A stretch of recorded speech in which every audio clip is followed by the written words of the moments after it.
karena akan ada lagi yang namanya pandemi treaty.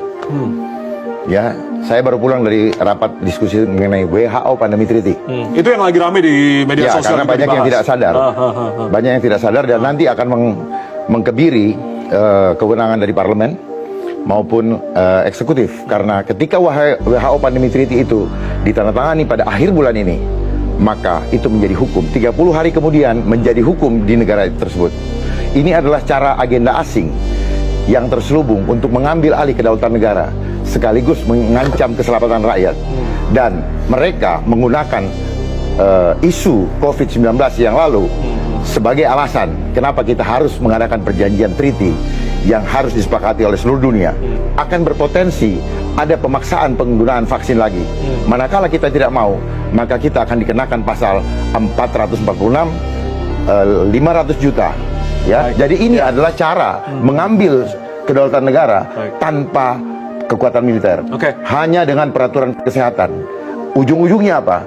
Adalah kenapa Bill Gates sibuk-sibuk? Apa urusan Bill Gates dengan kesehatan? Teknologi dengan kesehatan tubuh berarti dia punya agenda untuk memasangkan teknologi di tubuh kita. Ini yang saya perjuangkan. Kenapa harus ada pandemi tahun 2020 sampai itu? Sebenarnya tidak perlu ada.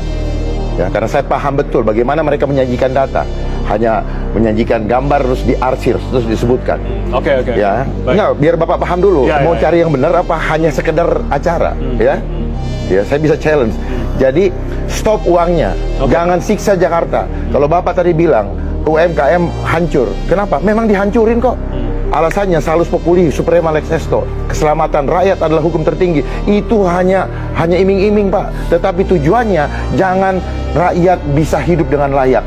Rakyat tidak takut dengan penyakit, tetapi dia khawatir dengan perut anak istrinya. Tetapi regulasi memaksa, dan kalau orang tidak mau melakukan, didenda. Itu yang membuat orang mengikuti persyaratan-persyaratan jebakan Batman ini, Pak. Paham nggak?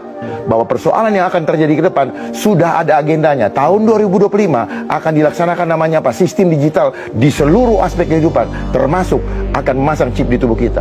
Ya, perpindahan kepada IKN itu ada agenda global juga. Jangan dipikir sekedar berpindah ke sana. Enggak.